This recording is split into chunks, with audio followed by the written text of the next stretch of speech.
it's time to heal and feel, be real. You just gotta take your time, unwind and chill. Cause now it's time to love yourself. Build emotional and mental health. Cause Black woman, it's time to heal and feel, be real.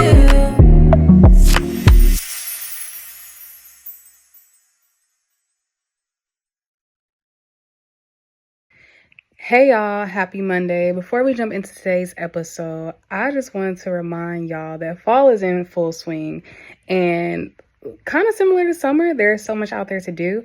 And if you are in LA, we want to shout out our friends over at Love Pizza and Spades because they are in partnership with Sonder, where they are hosting Love, Blends, and Whist on November 8th and December 13th from 5:30 p.m. to 9 p.m. That's Sonder at 108 South Market Street in Inglewood. And it's a fly game night. It's going to be hosted by Yazmin, Monét, Watkins, learning to play Whist and more. So we have to shout them out in the season of being outside, y'all.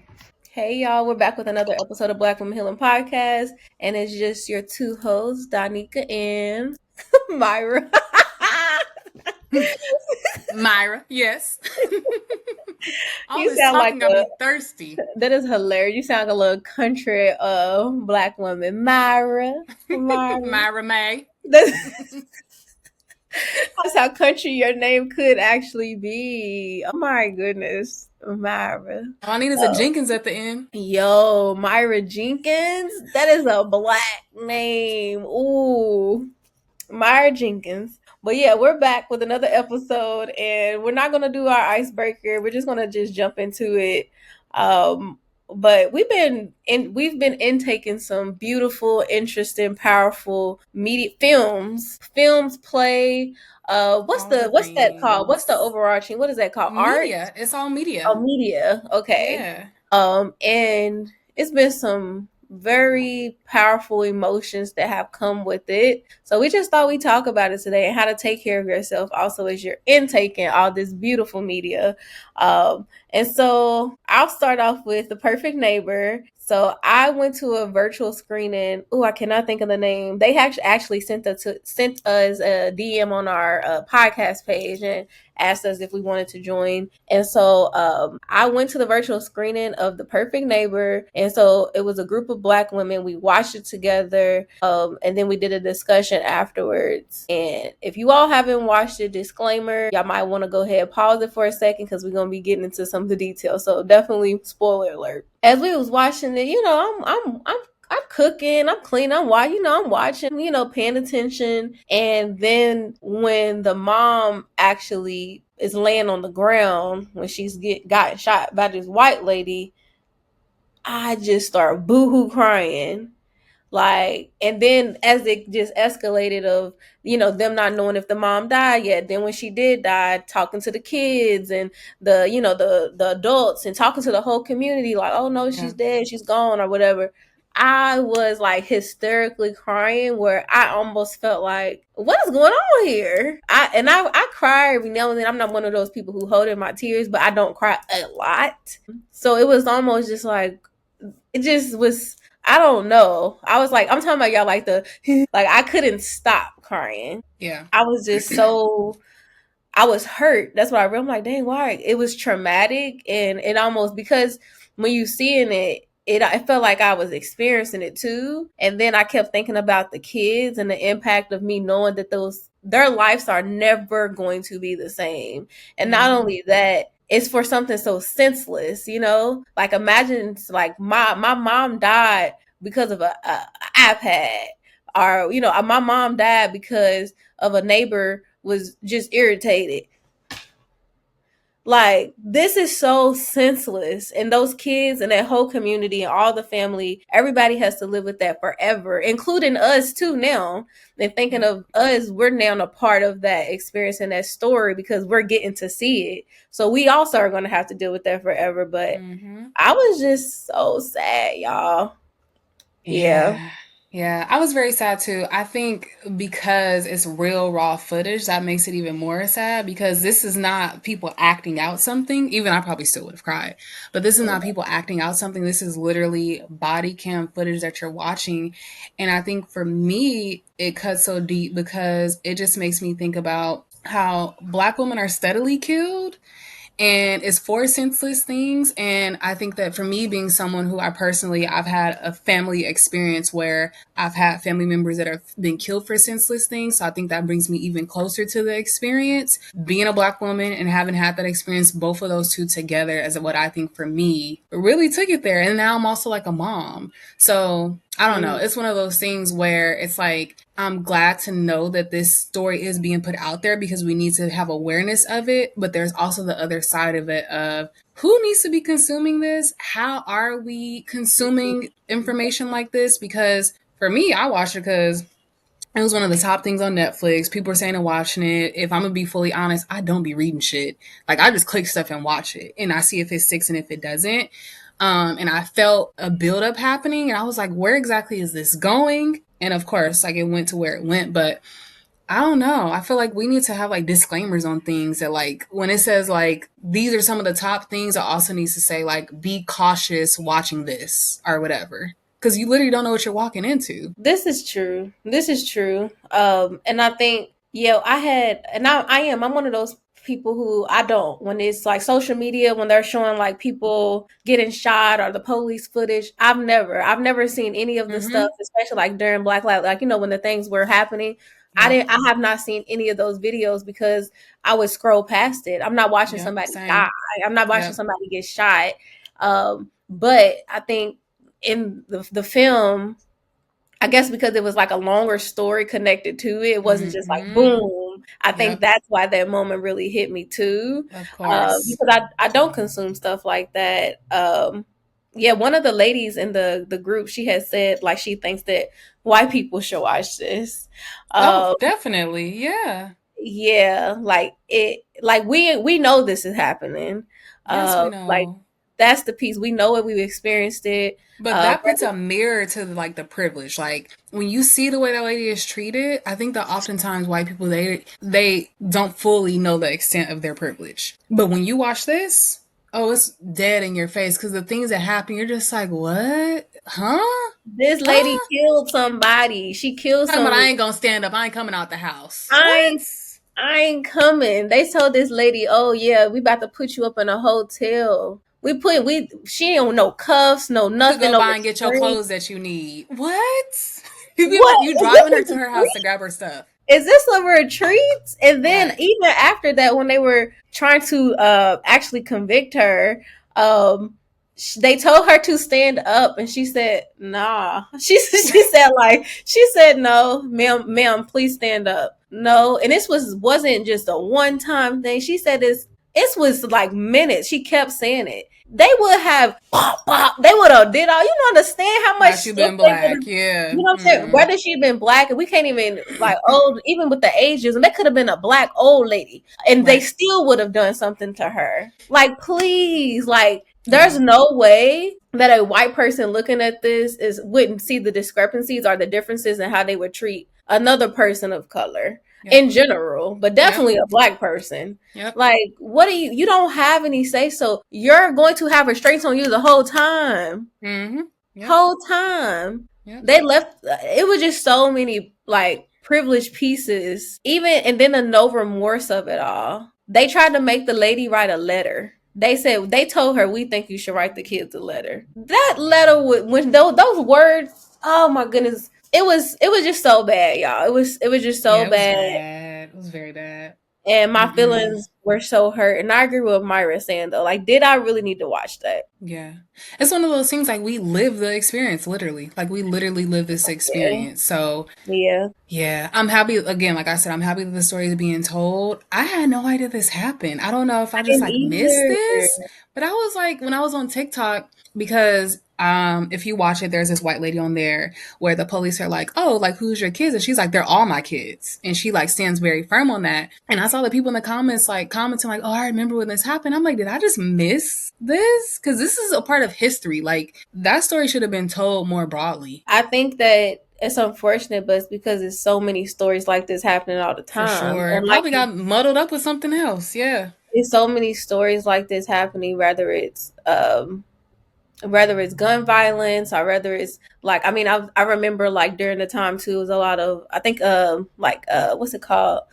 Like someone was hanged, like all these little pieces Yeah. like this, where I Yeah. think, if I'm being honest, it's like I try to stay away from it. Like I don't want to sure. continuously consume, like, oh yeah, another person's dead, another body's Yeah. dead, another black sure. person, for racism, systematic racism as well. And so I guess that's why, but yeah, I had never heard of this story either. So I guess in some ways I'm out, because I do want to know information, but I don't know if I need to intake it all Yeah. the like this and Mhm. all the time, you know? Yeah. Yeah. Sometimes I feel like things like this, I'm kind of, I don't want to say happy, but I feel more settled to find out about it a little bit later.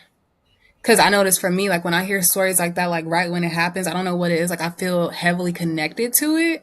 Whereas this being so old, for me, so old, right? Because when I say so old, I mean it didn't happen this year.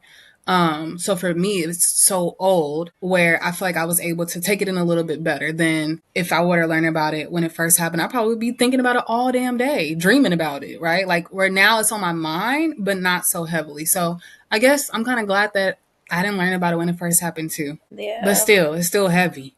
It's still heavy, and it's just making me think about, again, the kids right now too, just like they're having to relive this. Yeah, and they just Like keep saying like if only they wouldn't have asked for the iPad, they wish they wouldn't have did it that way and told the mom. And it's like, how do you explain to kids like this is not your fault?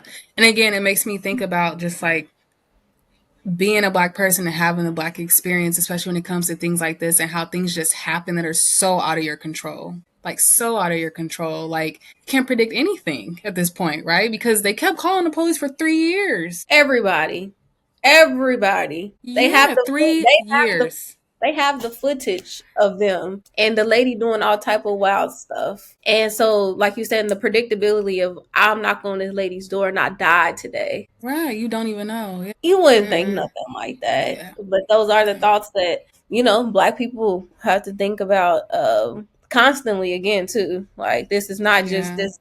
this is over. Oh, we watched this is done. This is every day, all day, and all different pillars and facades of our lives. But Yeah, yeah. I think that's a good spot to switch to talk about Jaja's African hair braiding because when we're thinking about yeah, predictability, I think when I'm thinking about that play, the characters in the plot thought they had predictability in their life. And then it was a reminder that life is not predictable. Like you can try to plan things out as much as you want, you could try as hard as you want, you could work your ass off as much as you want, and yet and still you think you're predicting your future because you're doing these things, but that just ain't what it is. that is a great segue. Yes. So Mm-hmm. Jaja's African hair braiding. Again, disclaimer.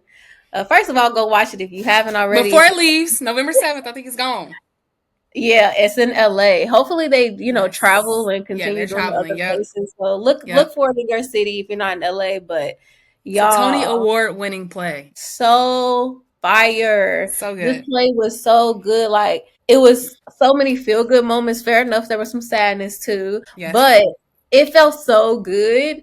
Mm-hmm. And so, in thinking of Myra, what she's saying about this predictability, these women and men, because we can't forget the men who came in selling socks and doing all that. That's a hustle.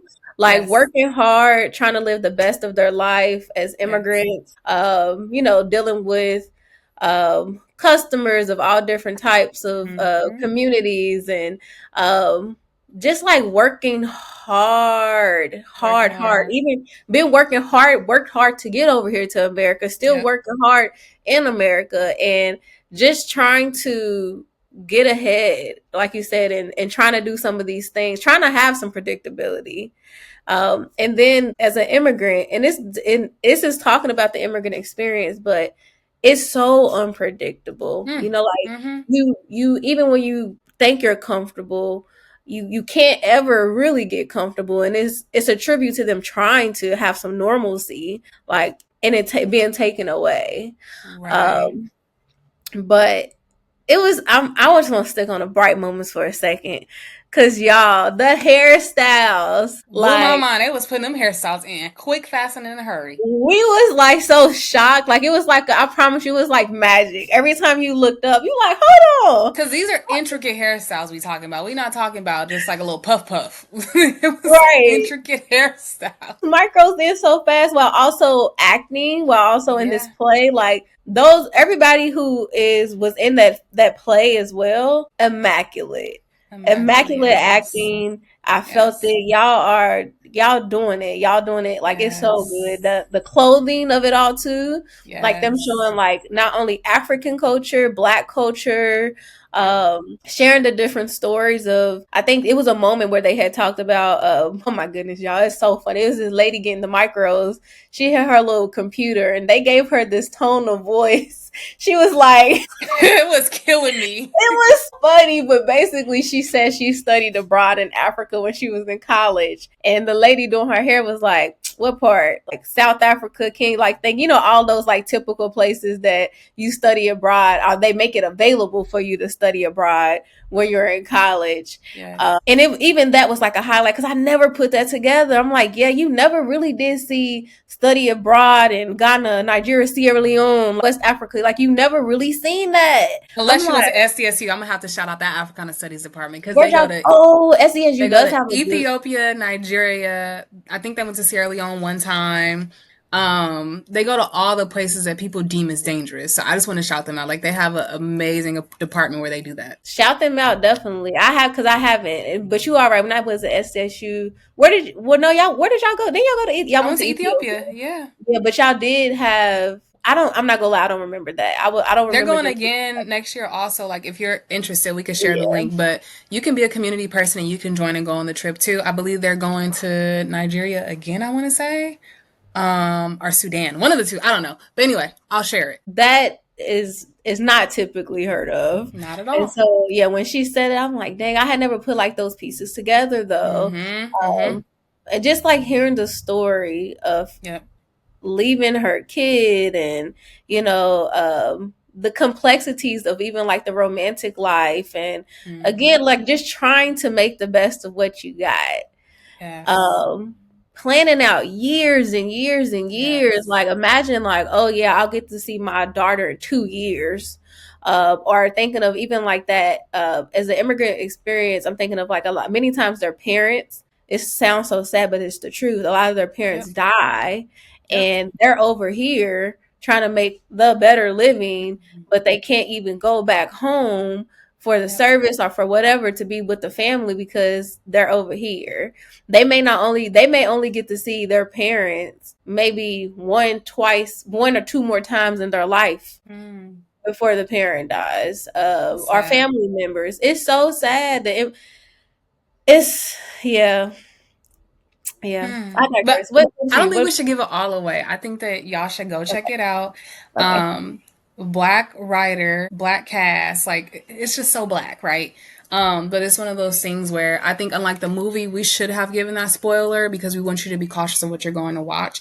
And yes, this may be a tearjerker, but not to that intensity.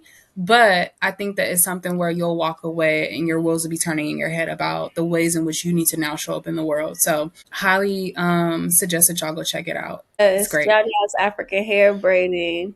Yes. Yeah, don't get your hair Yes. braided. If you're a white person, don't get your hair braided. If yeah, don't. But don't y'all think that this means y'all need to go out here and get Yeah, y'all hair please don't. braided. I Please don't don't. think y'all need to do that. I think you can pass. I think it's fine. I think it's fine. I think you're okay. Yeah, you Um, can put in a little ponytail, you know? Y'all little got so many curl. options. Yeah. Yeah, I don't know about the braid. I don't know. Yeah. But in thinking of that, how to take care of ourselves during the media, um, I say if you are watching this stuff and you notice that it's too much for you, it's okay to not. You Turn don't it have off. Yeah. It can be you that don't have simple. to consume it. Even us going to the play, enjoyed it thoroughly, but let's say I was triggered too much, I could leave. I could walk. Yeah. I don't have to stay here. So Yeah. definitely that's one way. You don't have to consume it. Um if they're not giving disclaimers, maybe doing your own little research before you Mm-hmm. watch something or see Totally something agree. just so you know what you walking into. Yeah. Lean into community. I've been enjoying, like, going to that virtual screening was nice because after that I was able to have community and talking about it. So if I would have watched it by myself, I think I would have been fine, but it was nice to be able to like debrief and like decompress from everything that I had seen and have people around me that understood my experience, and it gave me the space to talk about it. So lean into community as you're intaking this media. I know Myron, every time we see the plays, we gonna talk about it. It's a good time. We just like, we be like, hi. I think that's it. Like, I think it's a reminder that you have full autonomy over your choices. So if you decide to skip something, if you decide to watch it and turn it off midway, like, keep in mind you have full autonomy of how you consume media too. Because sometimes we feel like as we're watching something, we have to stick it through. No, the hell you don't. You do not. Some of the stuff in The Perfect Neighbor, I was fast forwarding through. Shoot. Oof. Because Yeah. I have full autonomy, and so do y'all. You do. Yeah. Well, thank you all for listening to this short, sweet episode of Black Women Healing Podcast. We will see you all next Monday. See ya.